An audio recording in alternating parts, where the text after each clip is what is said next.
വൈജ ഒരു കാരണവശാലും ബാലനുമായിട്ട് അടുക്കാൻ ശ്രമിക്കുന്നില്ല കേട്ടോ. ബാലൻ പറഞ്ഞ പോലെ അഹങ്കാരത്തിന്റെയും അഹംഭാവത്തിന്റെയും കൊടുമുടിയിൽ കയറി നിൽക്കുകയാണ് വൈജ. ഒരു കാരണവശാലും താൻ ഇനി ബാലേന്ദ്രന്റെ വീട്ടിലേക്കില്ല എന്നും അലീന ഉള്ളിടത്തേക്ക് താൻ ഇല്ല എന്നും പറഞ്ഞുകൊണ്ട് വൈജയാണെങ്കിൽ വേറൊരു വാടക വീട് എടുക്കുന്നുണ്ട്. അങ്ങനെ ആ വാടക വീട്ടിലേക്ക് ബബിതയും രോഹിത്തും വൈജയും അതുപോലെ മുത്തശ്ശിയും കൂടി പോണുണ്ട്.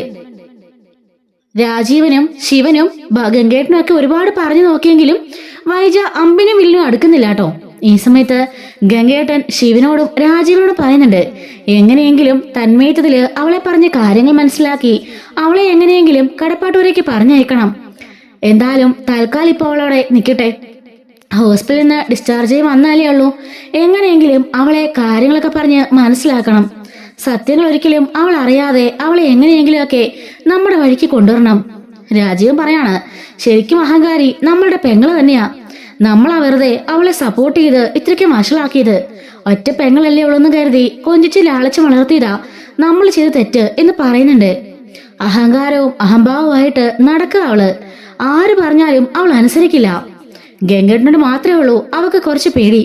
പക്ഷെ ഈ കാര്യത്തില് ഗംഗേട്ടൻ പറഞ്ഞിട്ട് പോലും അവൾ അനുസരിച്ചില്ലല്ലോ. അപ്പോ ഗംഗേട്ടൻ പറയാണ്, അവളുടെ ഭർത്താവ് അവളെ ചതിച്ചു എന്നും പറഞ്ഞിരിക്കുന്ന സമയത്ത് നമ്മൾ എന്ത് പറയാൻ പറ്റും? പറയുന്നതിന് ഒരു ലിമിറ്റില്ലേ? അവള് ചെയ്ത തെറ്റുകളൊക്കെ ഞാൻ ചൂണ്ടിക്കാണിച്ച് പറഞ്ഞു നോക്കി. പക്ഷെ അവള് അമ്പിന് വില്ലിനും അടുക്കുന്ന ലക്ഷണമില്ല. അലീന അവിടെ ഉള്ളതാണ് അവളുടെ പ്രശ്നം. അത് തന്റെ സ്വന്തം മോളാണെന്ന് അവക്കറിയില്ലല്ലോ. അറിഞ്ഞാൽ അതോടുകൂടി എല്ലാം അവസാനിക്കും എന്നൊക്കെ പറയുന്നുണ്ട്. ഈ സമയത്ത് ശിവൻ പറയാണ്, അതെ, അവളുടെ അഹങ്കാരമാണ് ഇതിനെല്ലാത്തിനും കാരണം. അല്ലെങ്കിൽ ഇങ്ങനൊന്നും സംഭവിക്കില്ലായിരുന്നു. ആ ബാലേന്ദ്രൻ അവളോട് ക്ഷമിച്ചേനെ. ഇത്രയൊക്കെ ആയിട്ടും അവളുടെ സ്വഭാവം ഇതാണെന്നും അവളുടെ പൂർവ്വചരിത്രമൊക്കെ അറിഞ്ഞിട്ടും അവൻ ഇത്രയെങ്കിലുമൊക്കെ ചെയ്യുന്നില്ലേ? ഗംഗേട്ടൻ പറയാണ്, അതെ, അതാ ഞാനും പറഞ്ഞത്. അവന്റെ സ്ഥാനത്ത് നമ്മളായിരുന്നെങ്കിലോ? നിങ്ങളൊന്ന് ആലോചിച്ച് നോക്കിക്കേ. അപ്പോൾ തന്നെ അവളെ കാര്യം അറിയിച്ച് കുടുംബം വെട്ടിക്കീറിയേനെ. നമ്മൾ മൂന്നുപേരും അങ്ങനെ ചെയ്യുള്ളൂ. പിന്നെ ബാലേന്ദ്രൻ ആയതുകൊണ്ട് മാത്ര ഇങ്ങനെയൊക്കെ ക്ഷമിച്ചു നിൽക്കുന്നത്. അല്ലെങ്കിൽ അവളുടെ മകളായ അലീനയെ അയാൾ ഇങ്ങനെ പൊന്നുപോലെ നോക്കേണ്ട വല്ല കാര്യവും അയാൾക്കുണ്ടോ? നാട്ടില് മൊത്തം അയാളുടെ മകളാണെന്ന് പറഞ്ഞ് പരത്തി അയാൾക്ക് സ്വന്തമായിട്ട് മാറേണ്ട വല്ല കാര്യമുണ്ടോ? മക്കൾ പോലും അയാളെ വെറുത്തു. ഇതെല്ലാം അയാൾക്കിപ്പോഴും വൈജിയോട് ആ സ്നേഹം മനസ്സിലുള്ളത് കൊണ്ടാ. കുട്ടിക്കാലം മുതലേ അവൻ ഒന്നു മാത്രം ആഗ്രഹിച്ചിട്ടുള്ളൂ, അത് വൈജനെയാ. പക്ഷെ അതൊന്നും വൈജിക്ക് അത്ര നന്നായിട്ട് അറിയില്ലായിരുന്നു. അതിനുശേഷമാണല്ലോ സ്റ്റാൻലി വന്നതും ഈ പ്രശ്നങ്ങളൊക്കെ ഉണ്ടായതും. ആ 2 വർഷക്കാലം മാത്രമേ ബാലേന്ദ്രൻ വൈജയെ കാണാതിരുന്നുള്ളൂ. നമ്മുടെ അച്ഛനോടും നമ്മുടെ കുടുംബത്തോടും ഉള്ള വാശിക്കാ അവൻ വന്ന വൈജയെ കിട്ടിയത്. പക്ഷെ അവന്റെ മനസ്സില് വൈജ എന്ന് പറഞ്ഞാല് ഒരു ഭ്രാന്തായിരുന്നു. ആ ഭ്രാന്തും ആ സ്നേഹവും ആ വാശിയും കൊണ്ടാ അവൻ വന്ന് അന്ന് അവളെ കിട്ടിയത് പോലും. എന്നിട്ടിപ്പോ ഈ ഒരു അവസ്ഥയില് അവൻ വിട്ടുപോകാൻ നിൽക്കുന്നതിന്റെ കാരണവും അതേ സ്നേഹം തന്നെയാ. അവനവന്റെ കുടുംബത്തോടും അവന്റെ ഭാര്യയോടും ഒത്തിരി സ്നേഹമുണ്ട്. പക്ഷേ അവള് ചതിച്ചുള്ള ദേഷ്യവും അമർഷവും ആ ഒരു വെറുപ്പും താൻ ചതിക്കപ്പെട്ടില്ലെന്നുള്ള ആ ഒരു തോന്നലുമാണ് ബാലനെ ഇങ്ങനെയൊക്കെ ചിന്തിപ്പിക്കുന്നതും പ്രവർത്തിപ്പിക്കുന്നതും. അവനെ നമുക്കൊരിക്കലും കുറ്റം പറയാൻ പറ്റില്ല. ഇപ്പോ അലീനയും അതുപോലെ കൃഷ്ണമോളും അയാളും ഒരു വീട്ടില്, ബബിതയും രോഹിത്തും വൈജയും ഒരു വീട്ടില്. ഇങ്ങനായാല് ഒരിക്കലും ശരിയാവില്ല. എല്ലാവരും ഒരേ വീട്ടിൽ തന്നെ താമസിക്കണം. രാജീവൻ പറയുന്നുണ്ട്, അലീന അവിടുന്ന് പോവാതെ ഒരു കാരണവശാലും വൈജ അങ്ങോട്ടേക്ക് വരുമെന്ന് എനിക്ക് തോന്നുന്നില്ല. അതുതന്നെയാ ഞാനും പറയുന്നത്. ഇപ്പോ അലീന നമുക്കങ്ങനെ മാറ്റാൻ പറ്റില്ലല്ലോ. അവളും നമ്മുടെ വൈജയുടെ മകള് തന്നെയല്ലേ. അത് ശരിയാ. അത് മാത്രല്ല, ബാലേന്ദ്രൻ ഒരിക്കലും അവളെ അവിടുന്ന് മാറ്റാൻ സമ്മതിക്കില്ല. എങ്ങനെയെങ്കിലുമൊക്കെ അവനെ അന്വയിപ്പിച്ച് അവളെ അവിടുന്ന് മാറ്റണം. നമ്മളെല്ലാരും ഉണ്ടല്ലോ. മാത്രല്ല, അവളുടെ പഠിത്തം മുടങ്ങിയിരിക്കുകയല്ലേ. എങ്ങനെയെങ്കിലും അവളെ പഠിക്കാൻ കൊണ്ടാക്കണം. പഠിച്ച് നല്ലൊരു ജോലി അവള് സമ്പാദിക്കട്ടെ എന്നൊക്കെ ശിവനും പറയുന്നുണ്ട്. അങ്ങനെ ഇവര് 3 പേരും ആ ഒരു കാര്യത്തെപ്പറ്റി ചർച്ച ചെയ്തുകൊണ്ടിരിക്കുകയാണ്. ഈ സമയത്ത് വൈജിയാണെങ്കിലോ കളി അടങ്ങാതെ ആ ഒരു കാര്യത്തെപ്പറ്റി തന്നെ ഓർത്തോണ്ടിരിക്കുകയാണ്. ഒരു ഹോം നേഴ്സിനെയൊക്കെ അവർ റെഡിയാക്കുന്നുണ്ട്. വീട്ടിലൊരു ജോലിക്കാരിയെ കൂടി വെക്കുന്നുണ്ട് കേട്ടോ. അങ്ങനെ വൈജയും മുത്തശ്ശിയും ബബിത രോഹിത്തൂടി അവിടെ ജീവിക്കാണ്. ബാലനും കൂടി ഇല്ലാത്തതുകൊണ്ട് തന്നെ ബബിത രോഹിത്തും അവരുടെ ഇഷ്ടം പടി തോന്നിവാസം തന്നെ കാണിച്ചു നടക്കാൻ കേട്ടോ. രോഹിത് ആണെങ്കിലോ ഡ്രഗ്സ് ഉപയോഗവും കണ്ട പെൺകുട്ടികളായിട്ട് കറങ്ങി നടക്കുകയും അതുപോലെ ഹരിയുടെ കൂടെ കൂടി വേണ്ടാത്തൊക്കെ ചെയ്യുന്നുണ്ട്. ബബിതി ആണെങ്കിലോ ഒട്ടും മോശമല്ല, തന്റെ കാമുകന്റെ കൂടെ കറങ്ങി നടക്കാണ്. പല പല സ്ഥലങ്ങളിലും അവരുമായിട്ട് പോകുന്നുണ്ട്. പക്ഷെ ഇതൊന്നും തന്നെ ബാലു അറിയുന്നില്ല, വൈജി അറിയുന്നില്ല. നമ്മുടെ ഗംഗേട്ടൻ പോയപ്പോൾ തന്നെ ശിവനോടും രാജീവോടും ആ കാര്യങ്ങൾ സൂചിപ്പിച്ചിരുന്നല്ലോ, രണ്ടുപേരും വഴിതെറ്റിപ്പോകാനുള്ള സാധ്യതയുണ്ടെന്ന്. ആ ഗംഗേട്ടൻ പറഞ്ഞതുപോലെ തന്നെ സംഭവിച്ചു കേട്ടോ. രണ്ടുപേരും അച്ഛനില്ലാത്തതിന്റെ ആ ഒരു കുറവ് നികത്താൻ വേണ്ടി പറ്റുന്നിടത്തോളം മാക്സിമം അവർ തോന്നിവാസം കാണിച്ച് നടക്കാണ്. വൈദ്യരുടെ മനസ്സിൽ അപ്പോഴും ആളി കത്തുന്ന ആ അഹങ്കാരവും ആ പ്രതികാരവും മാത്രമേ ഉള്ളൂ കേട്ടോ. ഊതി കത്തിക്കാനായിട്ട് ഇടയ്ക്കിടയ്ക്ക് കമലയും വരുന്നുണ്ട്. ഈ ഒരു സമയത്ത് ഗംഗേട്ടൻ വിളിച്ചിട്ട് മുത്തശ്ശിയോട് പറയുന്നുണ്ട്, അമ്മയോട് ഞാൻ പറഞ്ഞില്ലേ അവളെ എങ്ങനെയെങ്കിലൊക്കെ ഉപദേശിച്ച് ഒന്ന് നേരെയാക്കണമെന്ന്. എടാ, ഞാൻ അവളോട് ആവുന്ന പറഞ്ഞു നോക്കി, പക്ഷേ അവൾ ഒന്നും തന്നെ അംഗീകരിക്കുന്നില്ല. ഞാൻ പറയുമ്പോഴെല്ലാം അവൾ തിരിച്ചു ചോദിക്കുന്നത് അയാൾ ചെയ്തത് ചതിയല്ലേന്നാ. ഞാൻ എങ്ങനെ തിരിച്ചു പറയാൻ പറ്റും? എനിക്ക് എന്ത് പറയാൻ പറ്റും? ഞാൻ കുറെയൊക്കെ അവളോട് പറഞ്ഞു നോക്കി, നീയും ചെയ്തത് അത് തെറ്റല്ലേന്ന്. പക്ഷേ അവളൊന്നും അംഗീകരിക്കുന്നില്ല. ഇനി ഒരിക്കലും അങ്ങോട്ടേക്ക് പോയില്ലെന്നാ അവൾ പറയുന്നത്. അവക്കിപ്പോ ഏകദേശം എല്ലാം ഒന്ന് നോർമലായിട്ട് വരികയാണല്ലോ. ഇപ്പോ എഴുതി നടക്കാനൊക്കെ തുടങ്ങിയിട്ടുണ്ട്. ഇനിയിപ്പോ അവൾ കുടുംബ കോടതിയിലേക്ക് പോയി ഡിവോഴ്സ് ചെയ്യുന്നതാണ് പറയുന്നത്. അപ്പോ ഗംഗേട്ടൻ പറയാണ്, അങ്ങനെ അവൾ ഡിവോഴ്സ് ചെയ്യാൻ പോയാലേ അവളായിരിക്കും ആദ്യം നാറാൻ പോണത്. അവളുടെ പഴയ ആഗ്രഹ ചരിത്രമൊക്കെ ബാലൻ വിളിച്ചു കൂവും. അവളും നമ്മുടെ തറവാടും എല്ലാം നാറും. ആ ഒരു ഓർമ്മ അവൾക്ക് വേണമെന്ന് അവളോടൊന്ന് പറഞ്ഞേക്ക്. അങ്ങനെയൊക്കെ ഗംഗേട്ടൻ വിളിച്ച് മുത്തശ്ശിയോട് പറയുന്നുണ്ട് കേട്ടോ. അങ്ങനെ മുത്തശ്ശിയാണെങ്കിൽ റൂമിലിങ്ങനെ കിടക്കായിരിക്കും. ഈ സമയത്ത് രോഹിത് പകല് കോളേജിൽ നിന്ന് തിരികെ വരുന്നുണ്ട്. ഇത് കാണുന്ന വഴി ചോദിക്കുകയാണ്, ഇതെന്താടാ നീ കോളേജിന് ഉച്ചയ്ക്കിങ്ങ് പോണത്? അല്ലമ്മേ, ഇന്ന് സ്ട്രൈക്കാ. ഇന്ന് കോളേജിന് ഉച്ച കഴിഞ്ഞ് പഠിത്തില്ല. ഞാനതുകൊണ്ട് കറങ്ങി നടക്കാതെ ഇങ്ങോട്ട് പോന്നു.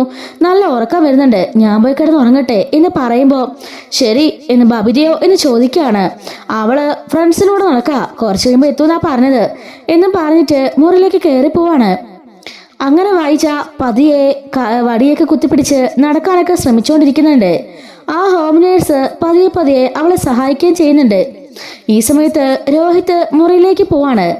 അവിടെ പോയതിനു ശേഷം ആര്യയെ വിളിക്കുന്നുണ്ട്. എടാ, ഇത് ഡേഞ്ചർ ആവോ? എനിക്ക് പേടിയാവുന്നുണ്ട്.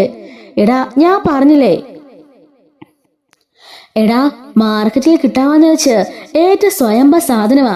ഇതടിച്ചാലേ പിന്നെ ചുറ്റുള്ളൊന്നും കാണാൻ പറ്റില്ല. 1 മണിക്കൂറത്തേക്ക് വരെ ഇതിന്റെ എഫക്റ്റ് കാണൂന്നാ അയാൾ പറഞ്ഞത്.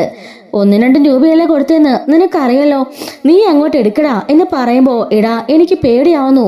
ഇവിടെ അമ്മയും മുത്തശ്ശിയൊക്കെ ഉണ്ട്. നീ ഉറങ്ങാൻ പോവാന്ന് പറഞ്ഞില്ലേ കയറിയത്? അങ്ങനെയൊക്കെ ഞാൻ പറഞ്ഞു, പക്ഷെ എനിക്ക് നല്ല പേടിയുണ്ട് എന്ന് പറയാണ്. അതൊന്നും സാരമില്ല, ഞാൻ പറഞ്ഞതുപോലെ നീ അങ്ങ് കേട്ടാ മതി. നീ അത് ഉപയോഗിച്ചതിനു ശേഷമുള്ള റിസൾട്ട് എന്നെ വിളിച്ചറിയിക്കണം എന്ന് പറയുന്നുണ്ട്. അങ്ങനെ രോഹിത് ഫോൺ കട്ടാക്കാണ്. അത് എടുത്തു നോക്കിയിട്ട് ഒന്നുകൂടി ഒന്ന് ഹരിയെ വിളിക്കാൻ നോക്കുമ്പം ഫോണില് ബാലൻസ് തീർന്നു കാണിക്കുന്നുണ്ട്. ഇനിയിപ്പോ എങ്ങനെ റീചാർജ് ചെയ്യും എന്ന് ഓർക്കാണ്. അങ്ങനെ ഇവൻ താഴേക്ക് പോയിട്ട് വൈദ്യരെ ഫോണെടുക്കാൻ നോക്കുമ്പം വൈദ്യ അവിടെ നിന്ന് കമലയെ വിളിച്ച് ഓരോ പരദൂഷണേഷണയും അലീനെ കുറിച്ച് പറഞ്ഞുകൊണ്ടിരിക്കുകയാണ്. അപ്പോ രോഹിത് ഇവർ ഒരു കാര്യം എന്നും പറഞ്ഞുകൊണ്ട് പോയിട്ട് മുത്തശ്ശിയുടെ ഫോൺ എടുക്കുന്നുണ്ട്. എന്താടാ എന്റെ ഫോൺ എടുക്കുന്നേ? മുത്തശ്ശി, എന്റെ ഫോണിലെ പൈസ തീർന്നു. ഞാനേ ഹരിയെ വിളിച്ചിട്ട് ഒന്ന് റീചാർജ് ചെയ്ത് തരാൻ പറയാം. എന്റെ കൊണ്ട് പൈസയുണ്ട്, നെറ്റില്ലാത്തോണ്ട് ഉപയോഗിക്കാൻ പറ്റുന്നില്ല എന്നും പറഞ്ഞുകൊണ്ട് ആ ഫോണും കൊണ്ട് മുറിയിലേക്ക് പോവാണ്. അങ്ങനെ മുറിയിലേക്ക് പോയതിനു ശേഷം മുത്തശ്ശിയുടെ ഫോണിൽ നിന്ന് അവൻ ഹരിയെ വിളിക്കുന്നുണ്ട്. എടാ, എന്റെ ഫോണിൽ പൈസ തീർന്നു, നീ ഒന്ന് റീചാർജ് ചെയ്ത് വിട്ടേ. ഇത് എങ്ങനെയാ ഉപയോഗിക്കേണ്ടതൊക്കെ ഒന്നുകൂടെ പറ. ടെൻഷൻ കാരണം എനിക്ക് ഒന്നും കൈയും കാലും ഒന്നും അനക്കാൻ പറ്റുന്നില്ല, പേടിയാവുന്നു. നീ എന്തിനാ പേടിക്കുന്നേ? ഞാനിത് എടുക്കാൻ പോവായിരുന്നു, അപ്പോഴാ നീ വിളിച്ചത്. ശരി, ഞാനെങ്കിലേ പൈസ ഇപ്പൊ റീചാർജ് തരാം. ഞാൻ പറഞ്ഞൊക്കെ ശ്രദ്ധിച്ചു കേട്ടോണം, അങ്ങനെ തന്നെ ഉപയോഗിക്കണം എന്ന് പറയാണ്. ശരി ശരി എന്ന് പറഞ്ഞിട്ട് രോഹിത് ഫോൺ കട്ടാക്കുന്നുണ്ട്. ഈ സമയം രോഹിത്തിന്റെ ഫോണിലേക്ക് ഹരി റീചാർജ് ചെയ്തോണ്ടിരിക്കായിരിക്കും. മുത്തശ്ശിയുടെ ഫോൺ കട്ടാക്കാൻ നോക്കുമ്പോ അവൻ വാട്സപ്പ് കാണുകയാണ്. ഇതെന്തിനാ മുത്തശ്ശിയുടെ ഫോണിലേക്ക് വാട്സപ്പ് ഒക്കെ? ആഹാ, കുറെ മെസ്സേജ് ഉണ്ടല്ലോ. അല്ല മുത്തശ്ശിയുടെ ഫോണിൽ നിന്ന് അച്ഛന്റെ ഫോണിലേക്ക് എന്താ മെസ്സേജ് പോയി കിടക്കുന്നത് എന്നും പറഞ്ഞുകൊണ്ട് അവൻ നോക്കാണ്. കുറെ ചാറ്റ് ഇങ്ങനെ ഫോർവേഡ് ചെയ്ത് ഇട്ടിരിക്കുന്നുണ്ട് കേട്ടോ. താഴേക്ക് നോക്കുമ്പോ രേവതിക്കുട്ടി അങ്ങനെ പറഞ്ഞ് 2-3 വോയിസും കിടപ്പുണ്ട്. രേവതിക്കുട്ടിയോ? അവളെന്തിനാ മെസ്സേജ് അയക്കുന്നേ? ഓ, പണ്ട് അലിയുടെ കയ്യിലായിരുന്നല്ലോ ഈ ഫോണ്, അവളപ്പ അയച്ചതായിരിക്കും. അല്ല, അവൾ തന്നെ ആയിരിക്കും അപ്പൊ അച്ഛനും ഈ മെസ്സേജുകളൊക്കെ ഫോർവേഡ് ചെയ്തത്. അന്ന് തൊട്ടേ രണ്ടുപേർക്കും പരസ്പരം അറിയാലോ അച്ഛനും മകളും ആണെന്ന്. അങ്ങനെ രണ്ടെണ്ണം ചെയ്തതായിരിക്കും. ഒന്നും അറിയാതെ നമ്മള് പൊട്ടന്മാരെ പോലെ ഇരുന്നതാ എന്നും പറഞ്ഞുകൊണ്ട് രോഹിത് ആ ഫോൺ റെക്കോർഡ്സ് ഒക്കെ ഓണാക്കി കേൾക്കാണ്.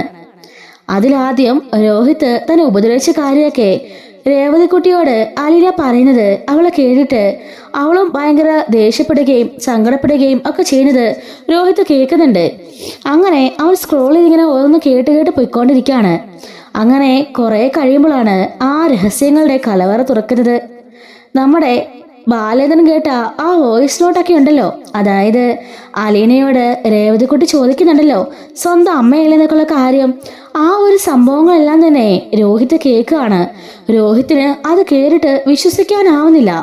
രോഹിത് വീണ്ടും വീണ്ടും ആ വോയിസ് ക്ലിപ്പുകൾ വീണ്ടും വീണ്ടും കേട്ടു നോക്കാണ്. എന്നിട്ട് അവൻ അന്തിച്ച് നിൽക്കുകയാണ്. രേവതിക്കുട്ടി എന്താ പറഞ്ഞത്? അലീന അമ്മയുടെ മകളാണെന്നോ? അപ്പോ അച്ഛന്റെ മകളല്ലേ? ഇങ്ങനെ ഒരു 100 സംശയങ്ങൾ നമ്മുടെ രോഹിത്തിന് മനസ്സിലേക്ക് വരികയാണ്. വീണ്ടും വീണ്ടും അവൻ ആ വോയിസ് നോട്ട് കേൾക്കുന്നുണ്ട്. അപ്പോ അവന് മനസ്സിലാവുന്നുണ്ട് തന്റെ അമ്മ തന്നെയാണ് ഈ ഒരു അലീനയുടെ അമ്മ എന്നുള്ള കാര്യം. അപ്പോ ചതിച്ചത് എന്റെ അച്ഛനല്ലേ, അമ്മയാണോ എന്ന് മനസ്സിൽ ഓർക്കുന്നുണ്ട്. എന്നിട്ട് അവൻ ആ ഫോൺ കട്ടിലിട്ട് വെച്ചിട്ട് അവിടെ ഇരുന്ന് മുടിയിലിങ്ങനെ 2 കൈയും വെച്ച് ഇങ്ങനെ സങ്കടപ്പെട്ട് തലയും കുനിച്ച് കട്ടിലിൽ ഇരിക്കുകയാണ്. അപ്പോ എന്റെ അമ്മയാണോ എന്നെ ചതിച്ചത്, എന്റെ അമ്മയുടെ മകളാണോ അലീന എന്നൊക്കെ ഇങ്ങനെ ഓർത്ത് അവൻ വല്ലാതെ ഇങ്ങനെ വേവലാതിപ്പെടുന്നുണ്ട് കേട്ടോ. ഈശ്വര, ഇതിന് സത്യാവസ്ഥ ഇപ്പൊ ഞാൻ ആരോട് ചോദിക്കും? എന്തായാലും ഹരിക്കും ബബിതയ്ക്കും ഒന്നും ഈ സത്യങ്ങൾ അറിയില്ല. ഇനിയൊരു പക്ഷേ ഈ സത്യങ്ങളൊക്കെ അറിഞ്ഞുകൊണ്ടാണോ വലിയച്ഛനും കൊച്ചച്ഛനും ഒക്കെ അവളോടിപ്പം നല്ല രീതിക്ക് പെരുമാറുന്നത്? അലീന എന്ന് വെച്ചാ ഇപ്പൊ അവർക്ക് ജീവനാ. അതിന് കാരണം ഇപ്പോ അവരുടെ പെങ്ങളാണെന്ന് അറിഞ്ഞുകൊണ്ടായിരിക്കോ? അല്ല, അമ്മയും അച്ഛനുള്ള ലവ് സ്റ്റോറിക്കകത്ത് ഇവര് കുഞ്ഞിന് തൊട്ടേ ഈ പ്രായം വരെ അവർ ഒരുമിച്ചായിരുന്നല്ലേ പറഞ്ഞത്. പിന്നെ എപ്പോഴാ അമ്മയ്ക്ക് ഈ അബദ്ധം സംഭവിച്ചത് എന്നൊക്കെ രോഹിത് ഇങ്ങനെ ആലോചിക്കുന്നുണ്ട്. അവനാണെങ്കിൽ ടെൻഷൻ അടിച്ച് മുറിയിൽ കൂടി അങ്ങോട്ടും ഇങ്ങോട്ടും നടക്കാണ്.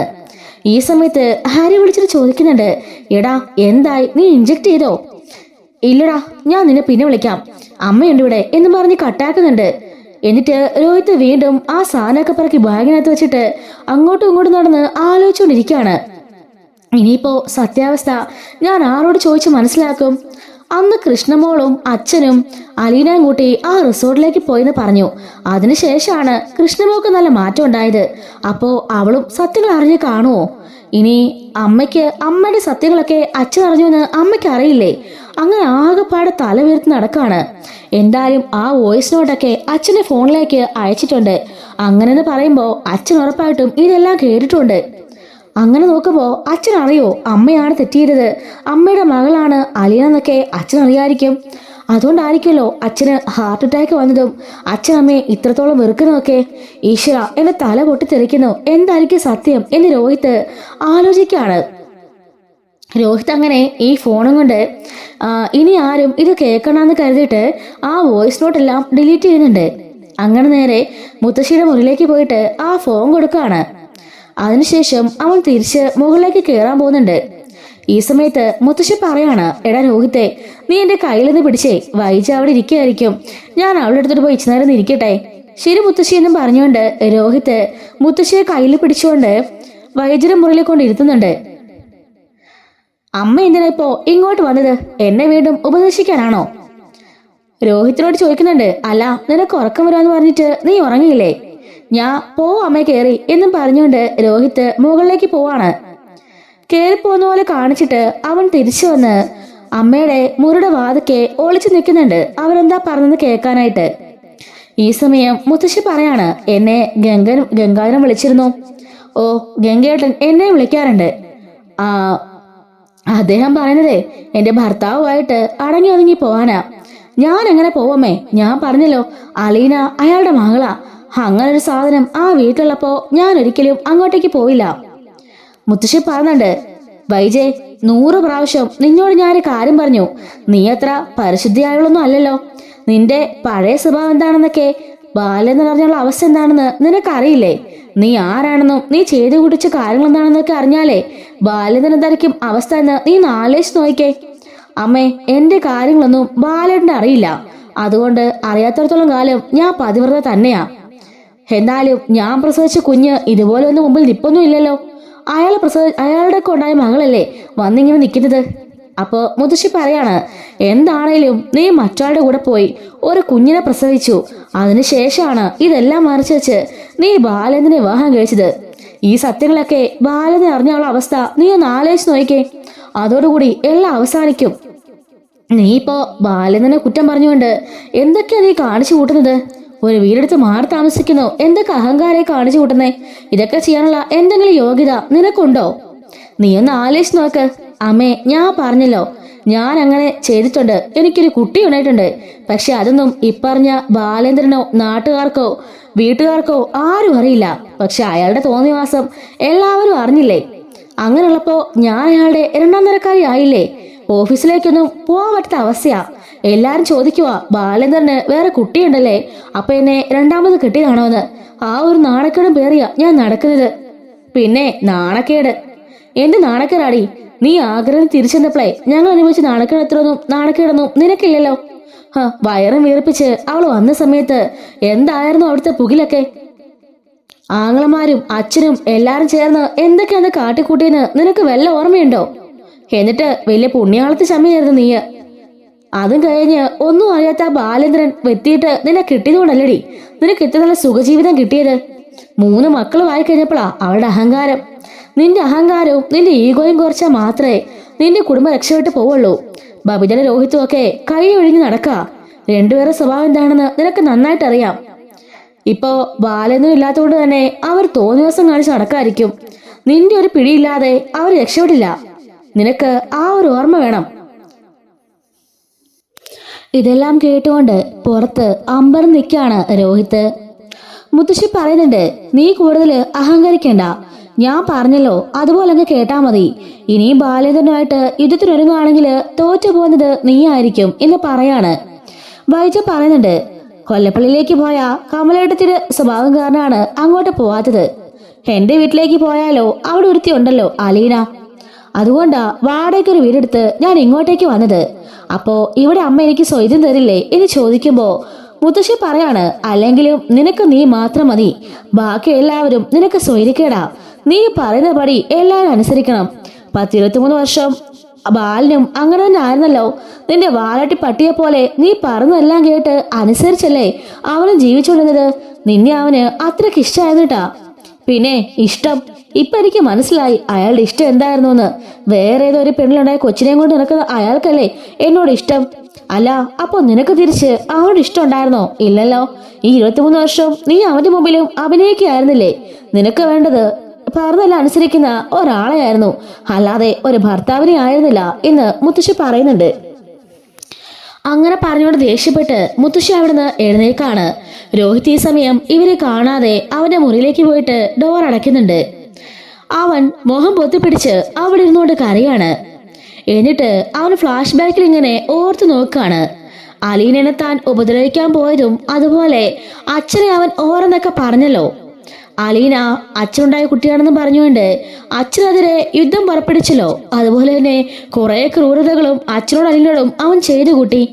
അമ്മയുടെ വാക്കും നമ്പി അമ്മയെ വിശ്വസിച്ച് അമ്മയുടെ കൂടെ വാടകയ്ക്കൊരു വീടെടുത്ത് മാറി താമസിക്കുകയല്ലേ. എല്ലാം കൂടെ ഓർത്തിട്ട് രോഹിത്തിന് ആകെപ്പാടെ ടെൻഷനാവുകയാണ്. അച്ഛന്റെ മകളാന്ന് അറിഞ്ഞപ്പോ തന്നെ സ്വന്തം പെങ്ങളാണെന്ന് അവൻ മനസ്സിലാക്കിയെങ്കിലും അംഗീകരിക്കാൻ തയ്യാറായില്ലല്ലോ. പക്ഷെ അമ്മയുടെ മകളാന്ന് അറിഞ്ഞപ്പോ എന്തോ അവന്റെ മനസ്സിൽ വല്ലാത്തൊരു വിങ്ങൽ തോന്നുകയാണ്. ആഗ്രയിൽ പഠിക്കാൻ പോയ ആ 2 വർഷം അവിടെയാണ് അമ്മയ്ക്ക് പിഴച്ചത്. അവിടെ വെച്ചാ അലീന ഉണ്ടായത്. എന്തായാലും ആരായിരിക്കും അലീനയുടെ അച്ഛൻ? ഇത്രയും കാലമായിട്ട് അപ്പൊ എന്റെ അച്ഛനൊന്നും അറിഞ്ഞിട്ടില്ലെന്നാ മുത്തശ്ശിയൊക്കെ കണക്കാക്കിയിരിക്കുന്നത്.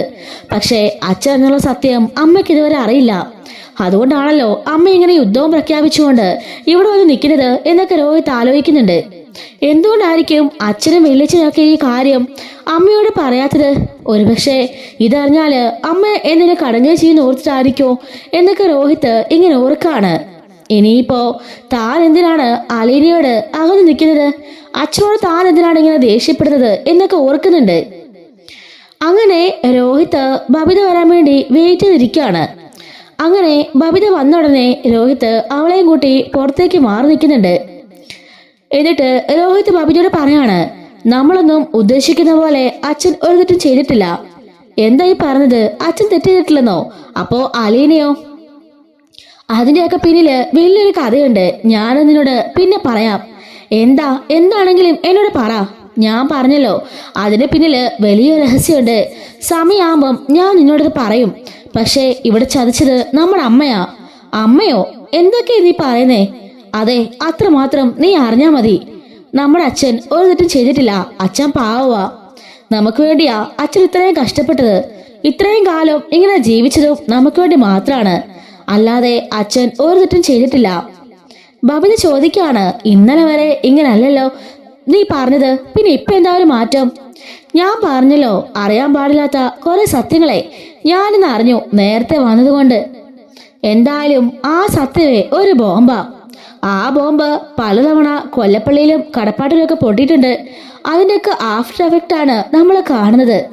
എന്തായാലും ഇനിയിപ്പം ഉടനെയെങ്കിലും ഒന്നും കാണില്ല. ഏട്ടൻ എന്താ പറഞ്ഞു വരുന്നേ? രോഹിത് പറയാണ്, ഞാൻ പറഞ്ഞല്ലോ, നമ്മളെ ചതിച്ചത് നമ്മുടെ അമ്മയാ. അമ്മയോ? എന്തൊക്കെയാ പറയുന്നേ? ഒന്ന് ക്ലിയർ ആയിട്ട് പറ, എനിക്കൊന്നും മനസ്സിലാവുന്നില്ല.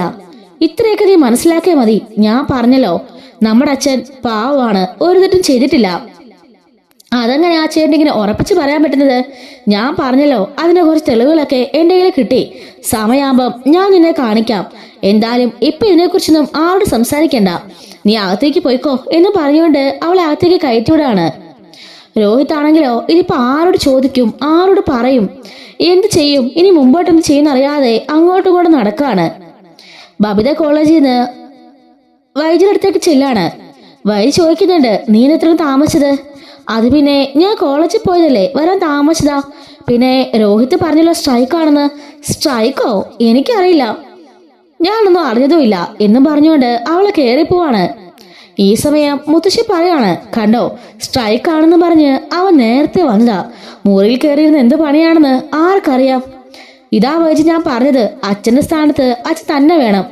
ബാലുണ്ടായിരുന്നപ്പോ തന്നെ അവൻ എന്തൊക്കെ വൃത്തികൾ കാണിച്ചിട്ടുണ്ടെന്ന് നിനക്കറിയില്ലേ? ഒരു പെണ്ണിനെ വിളിച്ച് പകല് മുറിയിൽ കയറ്റിയവനാ. അന്ന് അലീന ഇല്ലായിരുന്നെങ്കിലേ എന്തെങ്കിലുമൊക്കെ സംഭവിച്ചേനെ. അലീന ഉണ്ടായതുകൊണ്ട് വിളിച്ച് പറഞ്ഞതുകൊണ്ടാ അന്ന് ബാലൻ വന്നിട്ട് അവനെയും അവളെയും അവിടെ നിറക്കി വിട്ടത്. എന്ത് പറഞ്ഞാലും അമ്മയ്ക്കൊരു അലീന അത് മാത്രമേ ഉള്ളൂ. അവളുടെ കേസ് ഇരിയനോട് മിണ്ടണ്ട. നീ പോയിട്ടെ അവന്റെ മുറിയൊക്കെ ഒന്ന് ചെക്ക് ചെയ്ത് നോക്ക്, എന്തെങ്കിലുമൊക്കെ കിട്ടും. സൂക്ഷിച്ചാലേ, ദുഃഖിക്കണ്ട, അല്ലെങ്കിൽ അവനെ ഓർത്ത് നീ കരയേണ്ടി വരും എന്നും പറഞ്ഞുകൊണ്ട് മുത്തശ്ശി അവിടെ നിന്ന് പോവാണ്. ഇതിന്റെ ബാക്കി സ്റ്റോറി അടുത്ത വീഡിയോയിൽ അപ്ലോഡ് ചെയ്യാട്ടോ. മിസ്സാതിരിക്കാൻ ചാനൽ മറക്കാതെ സബ്സ്ക്രൈബ് ചെയ്ത് സപ്പോർട്ട് ചെയ്യണേ. Thanks for watching.